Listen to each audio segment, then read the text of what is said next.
brethren, friends, and visitors. Today's scripture reading is from the book of Luke, chapter 14, verse 28 to 30. I shall be reading from the New King James Version. Luke, chapter 14, verse 28 to 30. For which of you, intending to build a tower, does not sit down first and count the cost, whether he has enough to finish it? Lest, after he has laid the foundation and is not able to finish, all who see it begin to mock him, saying, "This man began to build and was not able to finish."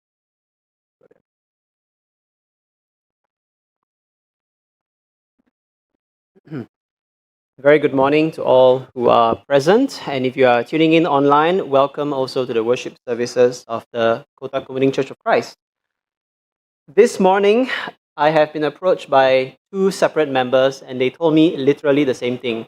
"Oh, Alvin, it's so sad that the people who need to hear your sermon the most are not here this morning." If you look around you, there are many empty seats, and this is by design. I will talk to the youth leader about this.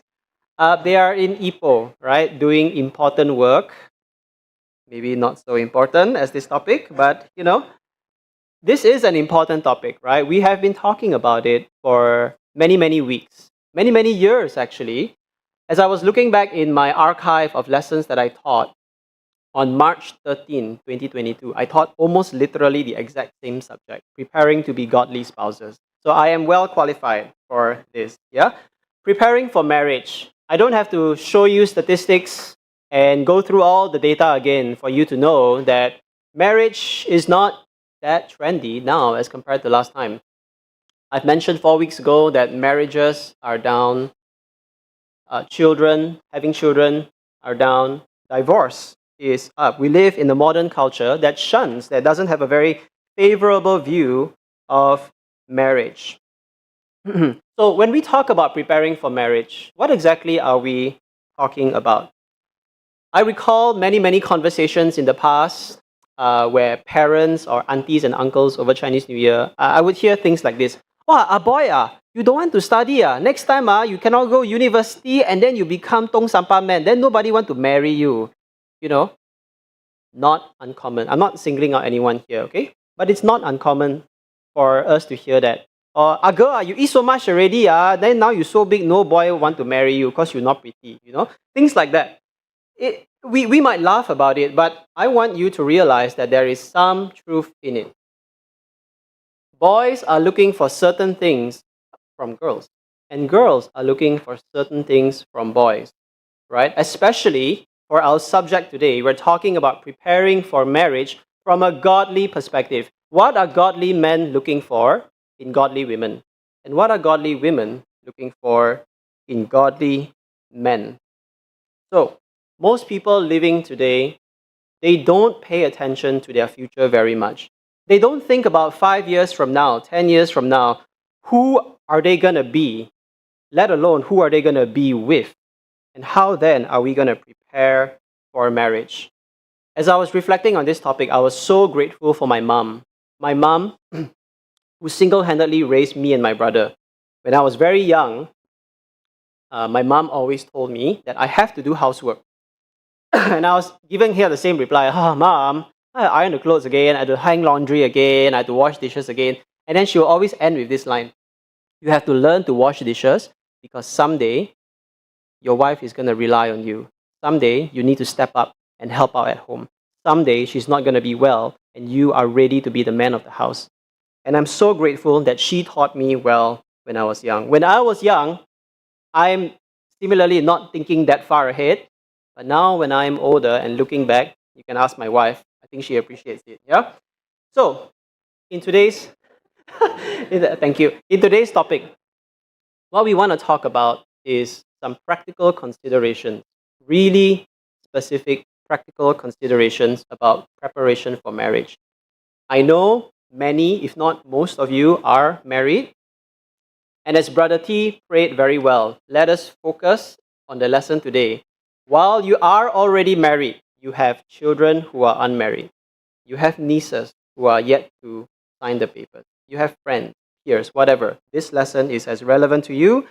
even though it's been 30 years, 40 years since you signed the papers. So, let's start by talking about the first practical consideration, preparing for marriage when you are single, when you are not in a committed relationship. Before dating, allow me to suggest that you should strive towards having a good name. When I talk about a good name, am I saying that you are someone that's looking for Dato Datin title? Yeah, YB, Tan Sri. That's a good name in our local context, right? Titles. Or am I talking about how some people are looking to be well admired, well adored, many fans, many people that look up to them? Not in that sense.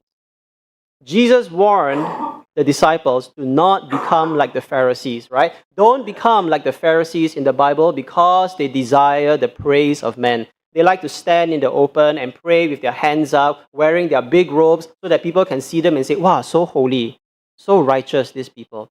And Jesus warns us against that. When I say we strive towards a good name, what I'm saying is you need to take care of your reputation. Have a good reputation and protect it. When I think about you, when people think about you, oh, brother so and so, he's a hard worker for the Lord. Sister so and so, she's loving, she's kind, she's always there. Every church event, she will be there. She makes an effort to be there. He's a good man, he's blameless, he's a lover of godly and heavenly things, right? What do people think about when they think about you? In Proverbs chapter 22 and verse 1, a good name is to be chosen rather than great riches, loving favor rather than silver and gold. People talk about reputation, right? It takes years to build, like trust. Years to build in one moment can be destroyed forever, right? I don't know behind the scenes what you are doing. You don't know behind the scenes what I'm doing. You might think I'm a faithful man. I would like to believe I'm a faithful man, faithful to my wife and all. But if I have a secret lover behind, all it takes is one person to leak that information and my reputation is gone. It's so easily destroyed, but so difficult to build. A lot of us, including myself, tend to think that we should not care what people think of us, right? Why should I care about why the auntie, the uncle on the street, my whoever, right, has an opinion of me? It shouldn't matter. But actually, sometimes we should. We should care, especially young people, if you are ready to date. Young people, I know you will watch this recording when you get back from Ipoh.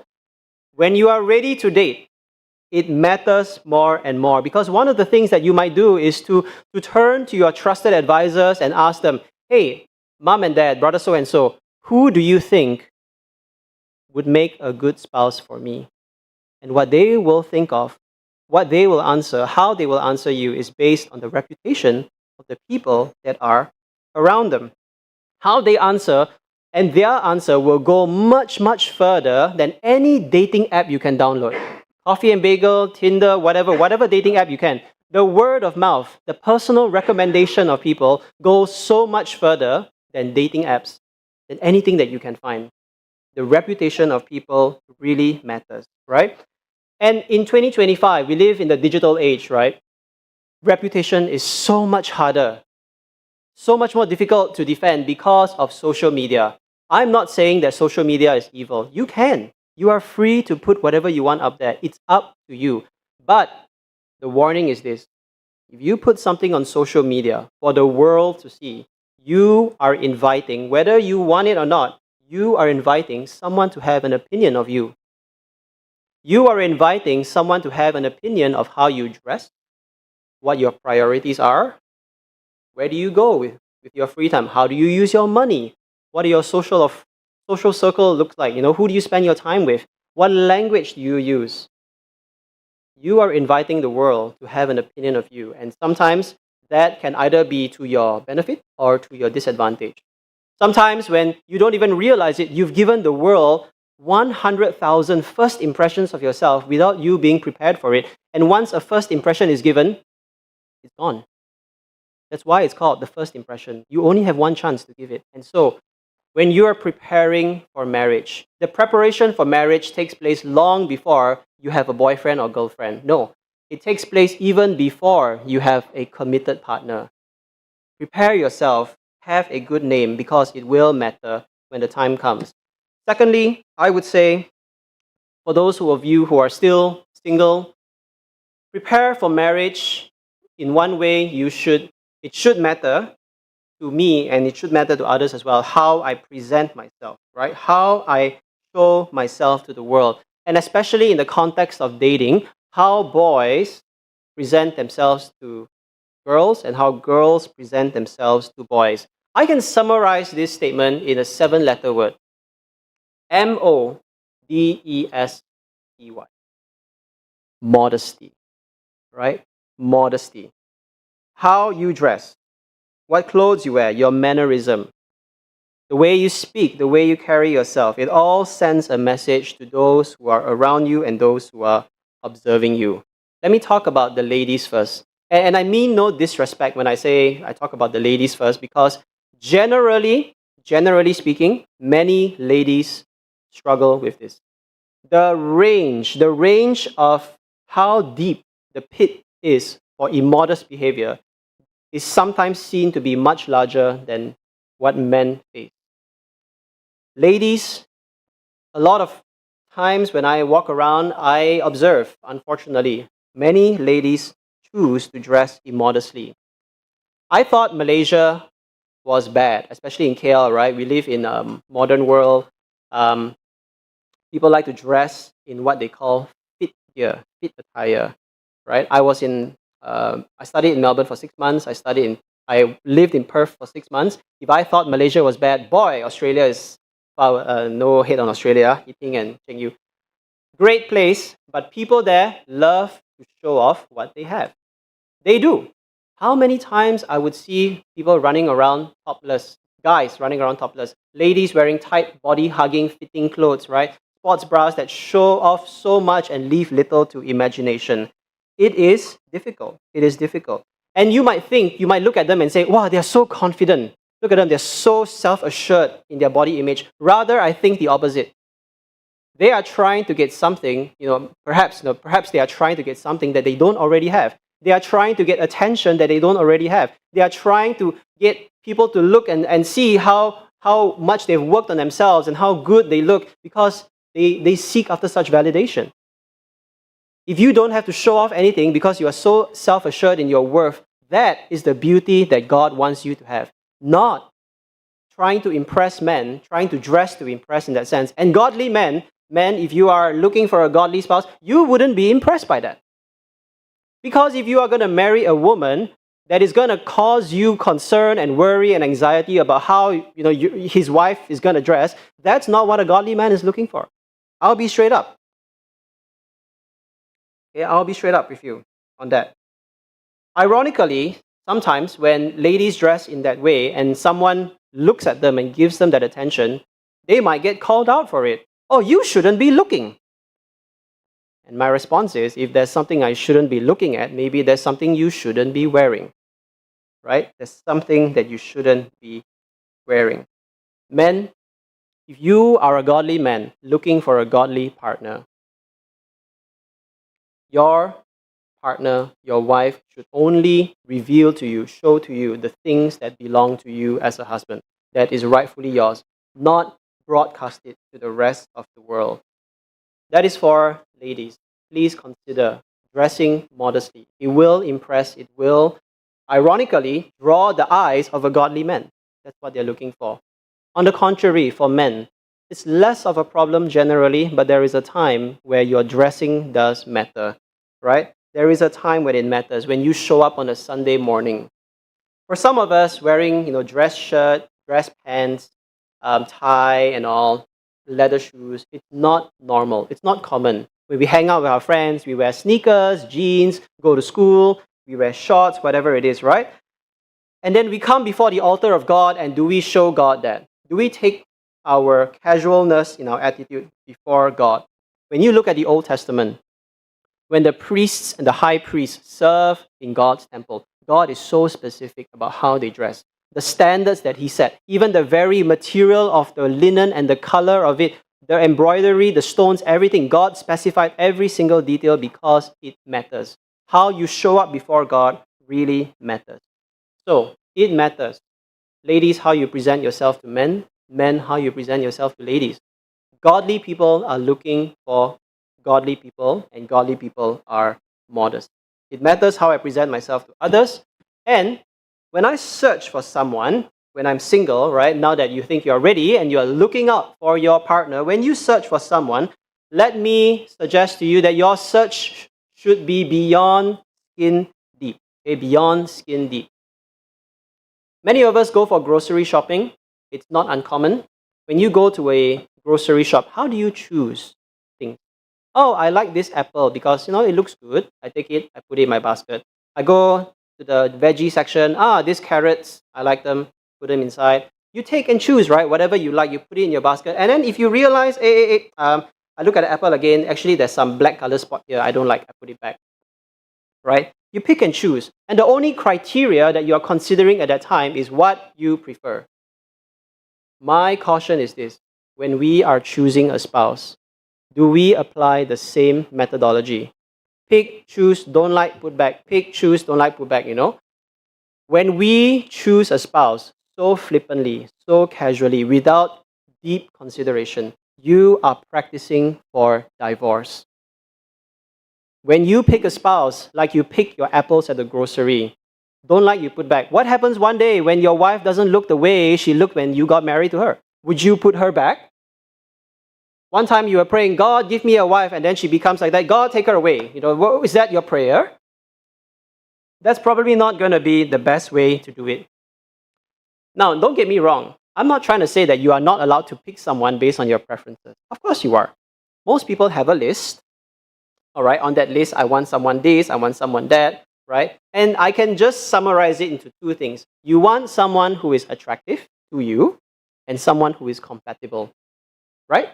Two things: attractiveness and compatibility. 4 weeks ago, when I preached on the subject of the act of marriage, I showed a data point from Annabelle and I. We did a premarital assessment, and the lowest score, so low on that chart, is interest, common interests and hobbies.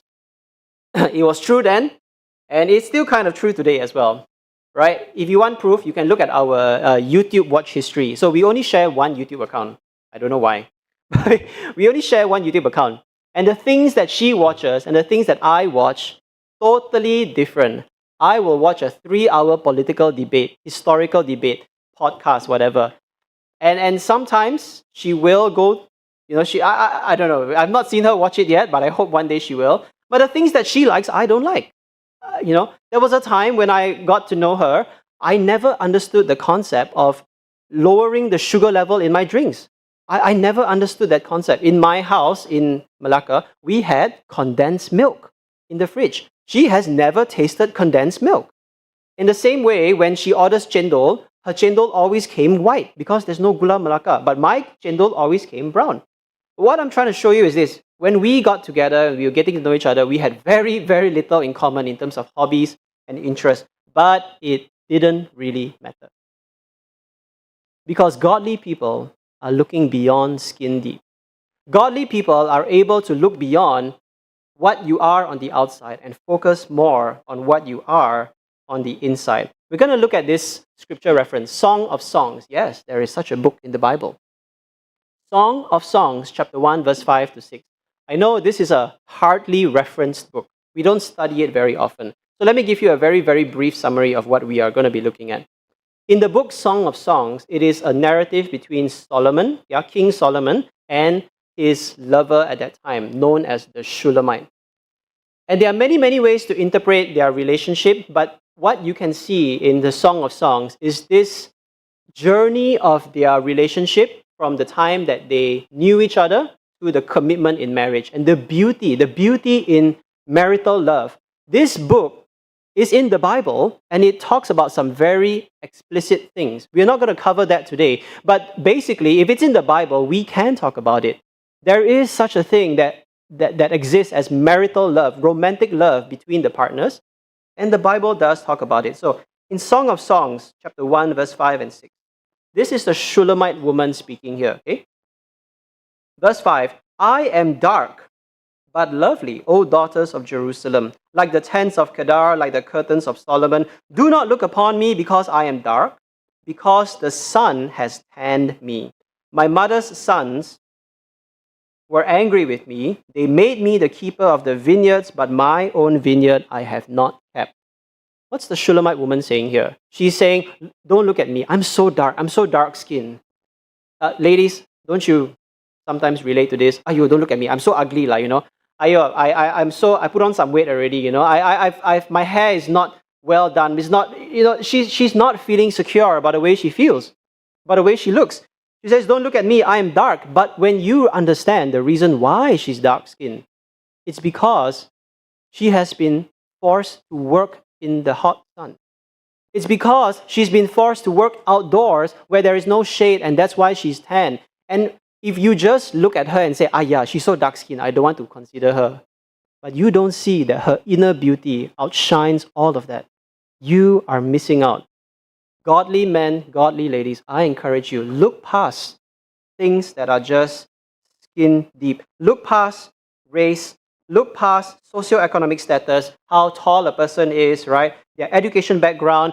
If your partner, it doesn't matter if your partner drives an Alphard, Velfire, BMW, Myvi, it doesn't really matter. At the end of the day, it is the inside. Are they a faithful Christian, and can they bring you to heaven? That's all that really, really matters. And so when you're looking for someone, my last encouragement for this point is this. Don't compromise. Don't feel like you have to give up on your standards, right? Don't feel like you've waited for too long and like, just take anyone that walks lah. You know, don't do that. It is not worth signing the papers with someone who might turn out to be a bad choice. I'd rather suffer 10 years single than suffer 40 years married. I'd rather do that. Think about it very carefully. And if you're looking for a list, there's a great list in the Bible. Ladies, y'all know it. Proverbs 31, right? Proverbs 31. Great passage of scripture to study, to see what a virtuous woman is like. Well, there's no Proverbs 32 for a man, but there is 1 Timothy chapter 3, verse 1 to 7. God's criteria of leaders of the church. What do elders and deacons look like? We don't have time to go through it all, but my encouragement from this point is this. When you are single, when you have yet to be committed, when you are looking for someone, don't just look at them and see, oh, she's hot, and stop there. It's okay if they're attractive, but we have to do better. We have to do differently than the world does. Now, let's talk about some considerations for people who are committed, who are in a relationship, who are dating. Okay? Number one, when we are preparing for marriage while dating, it is important to discuss potential deal breakers up front. Okay? It is important, especially very early in the marriage. Many couples tend to go through this phase at the beginning called the honeymoon phase, right? The honeymoon phase, where everything is fresh and new and nice. Everything feels so good. You're taking things one day at a time, and talk about children and marriage later. Not now. Too early to talk about it because it's too serious. And then they date and they have fun for 3 to 4 years, and then they start talking about serious things. And then when they start bringing up the topic of children, do you actually want to have children? One says yes, another says no. I want to have 10 kids. The other one says no, I don't want to have any kids. What happened to the 4 years that have passed? Those 4 years have been wasted. We could have done so much better with the time that we have had. Brother Mike read for us just now in Luke chapter 14, verse 28 to 30. The story of a man who wanted to build a tower, but he did not sit down to count the cost. He did not sit down to think about, should we even start? Should we even try to finish this? Should we even try to go all the way to the end? He just went ahead. He did not think whether he could go to the very end, and he failed. And that's the lesson we have to take. If we are young and we are committed, talk about these things early. Don't leave the serious things to the very end when you realize, if I knew in advance, I would have not done this. There's this very famous Backstreet Boys song. If you are young, you may not know Backstreet Boys, but I'm old enough. It's a Backstreet Boys song called quit playing games with my heart, right? Quit playing games with my heart. There are some lyrics in there that I thought was so relatable. Lyrics like, I should have known from the start. I wish I can turn back time. You are tearing us apart. The song is about, this is not the most godly song, I will admit, but lyrics are relevant. If I knew from the beginning that I wouldn't end up with you, why would I date you? Why would I go through 3? I had a cousin who dated for 10 years. She wasted her entire 20s with one man to end up not married, and now she's given up. She says, forget it, I don't have time anymore. I don't have time to date. I don't have time to look for someone. I need to focus on my career. It's too late for me. I don't want it to be too late for you. Talk about these things early. Talk about these things up front in your relationship. Think about important questions like, for example, if your potential partner is a little bit older, is this your first marriage? Ask them, is this your first marriage? Or did you have 2 marriages before that you divorced unscripturally? Immediately you would have stopped it if you're a godly person. Is this your first marriage? What values do you have? What's important to you, right? What are some things that you cannot compromise with, right? Do you have a history of substance abuse? What goals do you have? What ambitions do you have? What does work look like for you? Are you planning to be a provider? How do you manage your money? How do you spend your money, right? Children, do you want children? How many if you want children? How will we raise our children? Are you okay if we send them for tuition? Are you okay if we send them for daycare or, double, single income? In-laws, your parents, do they expect us to live with them? There's so many things that are considered deal breakers. And so my encouragement to young people, don't leave it till the end. Don't leave it till the very end when you're actually thinking about marriage and then you make a rush decision.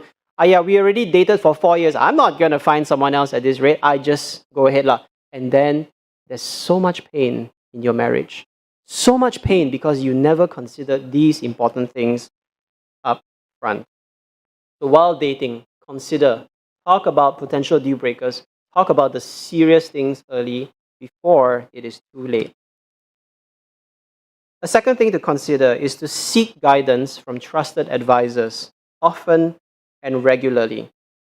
In Proverbs chapter 11 and verse 14, where there is no counsel, the people fall, but in the multitude of counselors, there is safety, right? And this is why jobs like, Brother Kevin has a job, he's a consultant. People consult him for expert advice. I had a job as a semi-consultant. People consult me, right? Because people need advice. No man, there's this saying, no man is an island, right? No one can really go about life solo. I mean, if you can, respect, but not many people do. It is difficult if you're going to go at it solo. And why would you go at it solo in your marriage and in your dating as well? I've got a lot of mottos in life. I don't really know how to say this right. Motto, not as in motorbike, but M-O-T-T-O, a motto, I've got quite a lot that I live by.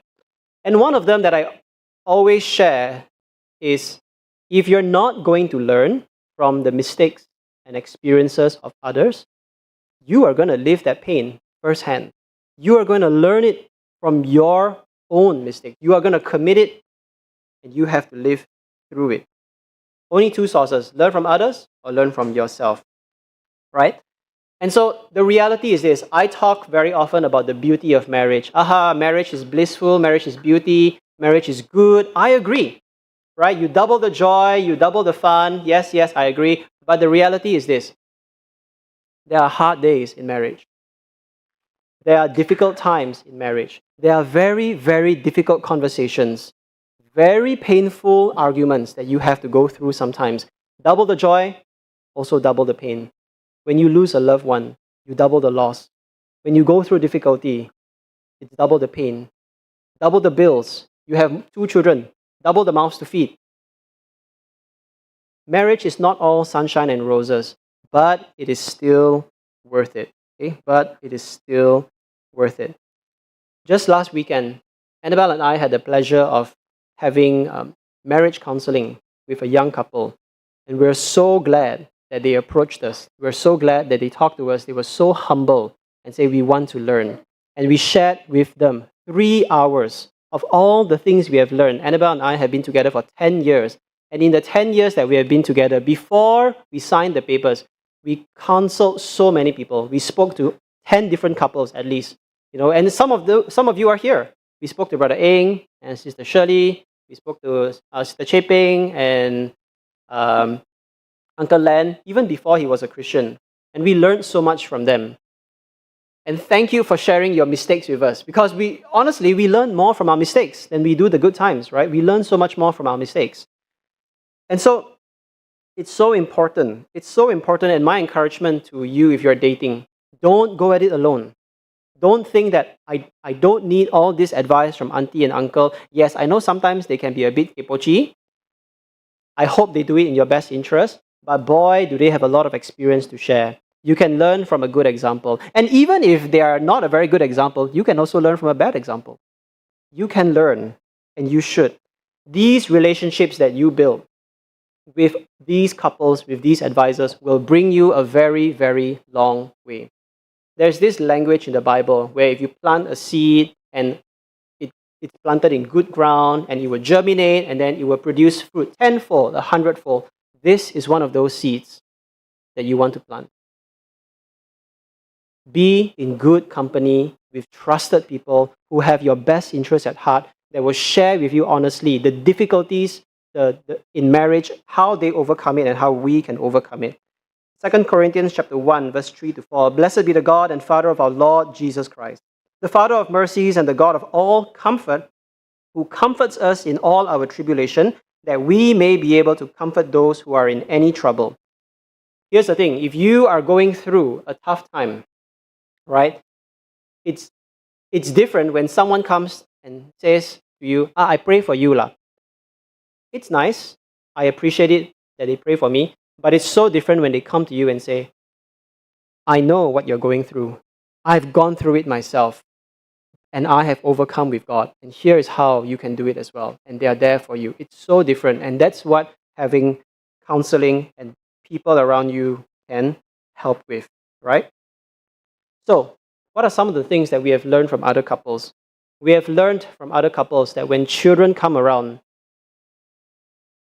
there are very difficult days. We've heard from a couple that said, I called my husband on the phone and I said, if you're not coming back now, I'm going to throw the baby out the window. We can laugh at it, but she was almost dead serious. Dead serious, We have learned from other couples how to manage and expect conflict, right? When you get married, it's not that the problem that you see the same time becomes 1,000 times worse. It becomes worse because you see it 1,000 times more. Things like that. And it builds in us an expectation of what to expect. Oh, I know these are the problems that I can expect. And I know how to navigate it because I've talked about it with my spouse. So, let's consider very carefully, who are you taking advice from? There is such a thing as bad advice. Okay? Not all advice is created equal.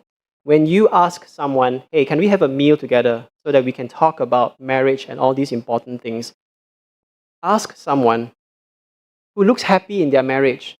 Don't ask someone complaining about their spouse all day long. My wife, terrible. The way she cook, rice also cannot cook properly. Then you talk to this person, can you give me marriage advice? Then they'll tell you, don't get married, Ask people who are happy in their marriage. Ask people who are winners in their marriage. If you ask the internet, and I went to the internet, right, just to see what people say about marriage and advice, do you know what is the most upvoted comment all the time? Get divorced. The language on the internet is not worth it. Just leave. Just divorce him. Divorce him, take half his assets and leave. That's the language on the internet. Go to someone that you can trust. Go to someone that's happy in their marriage. Go to someone that's an example of a godly marriage. And you have no one to go to, I offer you my services, okay?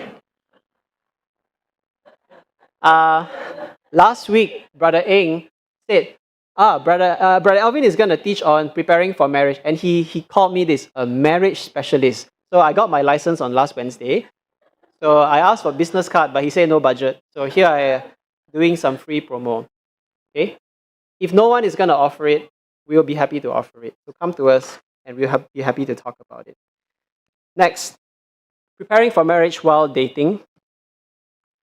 Early in the dating phase, let me suggest that you should draw physical boundaries and abide by them. Okay? Draw physical boundaries and abide by them. I've heard a preacher say once that dating is torture. Okay? Dating is torture, but marriage is freedom.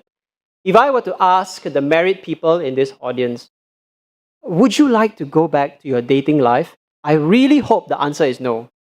Because it would be so sad if you say, yeah, I miss dating, And if you don't see a difference being married 20 years than last time when you were dating, there is something wrong with your marriage. If you are looking at the past and saying things were so much better when I was dating, that's not the way a marriage should be. In Song of Solomon, Song of Songs, chapters 2, verse 6 to 7, there is some imagery here that's very interesting. Song of Songs, chapter 2, verse 6. This is believed to be the Shulamite woman dreaming. She's daydreaming. She's thinking in her mind about her loved one. So what did she say?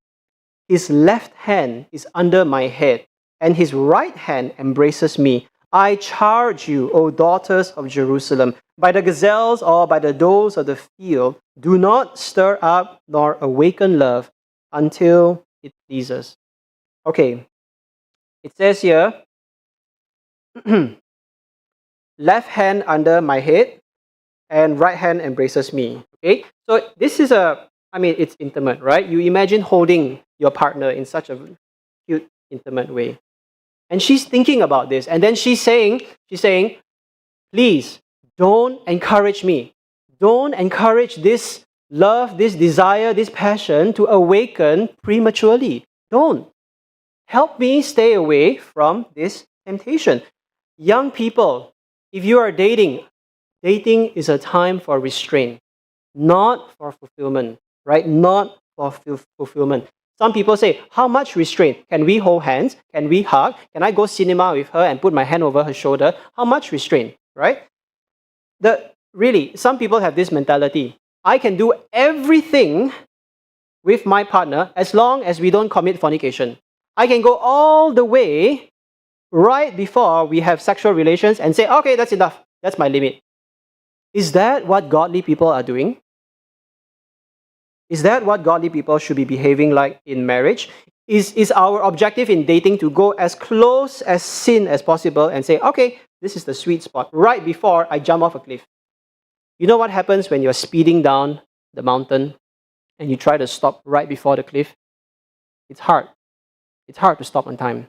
And you find if you're going down so fast already, you're just going to go right off. And that is the slippery slope of fornication. Sometimes when people commit adultery, you know what they say? This common excuse. Oh, one thing led to another. It is just one mistake. It is not just one mistake. When you commit adultery and fornication, it is 100 mistakes, and you allowed yourself to take the 99 steps to the last destination, and you still went ahead. It is not just one mistake.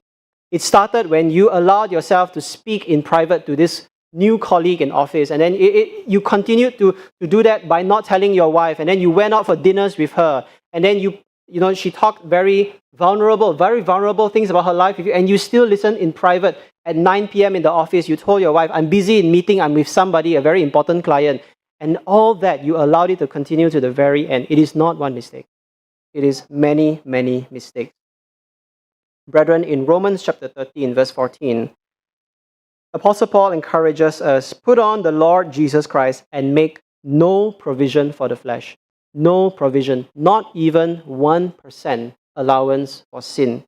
We have to be on guard all the times, because when it comes to sexual sin, when Satan enters through the door, he is not getting out. It is so hard. It is so hard. In 2 Timothy chapter 2, verse 22, again, Paul encouraging young Timothy. He says here, flee youthful lust. Okay? Flee youthful lust. Is there a set of sins that young people tend to struggle with more than those who are older? Yes.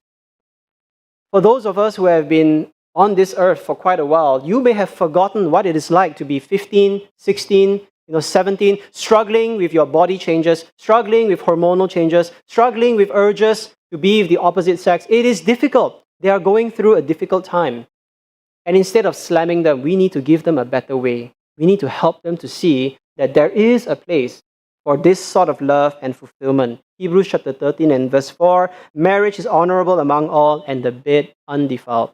God created marriage for that place, for that love to be fulfilled. So, early on in your relationship, it is never too late, but early on, my encouragement is sit down and talk about boundaries. Talk about some boundaries, like for example, I'm not ever going to set foot in your house as long as you are the only person there. I'm not going to date you in private, right? I'm not going to go to a closed door event with you. I'm not going to share an intimate kiss with you on the lips until we are married, right? I'm not, and this is a personal one between Annabelle and I. We had this rule where we wouldn't even say I love you. Because, thanks to Annabelle, her belief is when I say I love you, that means we made it to the altar. And truly, I have manifested. Truly, we have made that statement real. I love you throughout everything, ups and downs. We made it all the way to the altar. Now I can really say I love you. Instead of knowing this person for 3 days and you say I love you, maybe it is I like you. Or worse, maybe it is I lust you, right? So let's be careful about our boundaries, because sometimes, ladies, men will go so far to the extent that you allow them. Please be very careful. And the same is true opposite as well. So I want to leave you with a couple of ways to consider how to know you're ready. This is a very common thing, right? How you know she's the one? How you know you're ready to be married? There's an author by the name of Tommy Nelson. He's from a denominational church, but I think you will agree with some of the things that he has to say. 4 ways to determine if you are ready to be married, ready to date. Number 1, you are ready to date and marry when you have a silhouette, you have a vision or a picture in your mind of the kind of guy or girl you will choose to marry, and when you have resolved in your heart, you will not settle for less. You've got a picture of your ideal spouse. I will not settle for anything less than that. You have standards. You won't give in. You are ready. Number 2, you are ready to date and marry when you do not have to compromise any aspect of your relationship with God in order to be with the person to whom you are attracted. As I said earlier, people will allow you to go so far, to the extent that they allow it, and some will take advantage of that.